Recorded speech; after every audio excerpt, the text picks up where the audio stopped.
మనందరం మన పిల్లలకి పోషకాలు ఎలాగోలాగా వాళ్ళు తినే తిండిలో అందాలని చెప్పేసి డిఫరెంట్గా ట్రై చేస్తూ ఉంటాము. అలా ఒక ట్రై చేసే మదరే నేను. నమస్తే, welcome to Shirisha Vivekananda Reddy channel. So ఈరోజు బ్రేక్ఫాస్ట్కి, లంచ్కి అండ్ స్నాక్స్కి నేనేం పెట్టానో మీకు ఈ వీడియోలో అయితే చూపిస్తాను. సో కమింగ్ టు ద బ్రేక్ఫాస్ట్కి వచ్చేసరికి నేను పొంగల్ చేశాను. అండ్ ఈ పొంగల్లో నేను ఎక్కువ పొట్టు ఉన్న పెసరబ్యాళ్ళే ప్రిఫర్ చేస్తాను అనమాట. అండ్ ఇది ఎక్కడ చల్లారిపోతుంది అని చెప్పేసి ఫస్ట్ వాళ్ళకైతే తినిపించేశాను. అండ్ కమింగ్ టు ద స్నాక్స్కి వచ్చేసరికి నేను స్వీట్ కార్న్, పొమిగ్రనేట్ అండ్ చెనక్కాయలు అయితే పెట్టాను. అది మేము చెనక్కాయలు అంటాము, కొంతమంది వీటిని పల్లీలు అంటారు అనమాట. అవి అయితే పెట్టాను.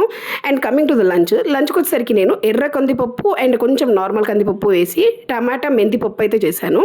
అండ్ దాని తర్వాత కొంచెం పెరుగన్నం అయితే పెట్టాను. మీకు నా వీడియోస్ నచ్చుతుంటే please like, share and subscribe my channel Shirisha Vivekananda Reddy channel.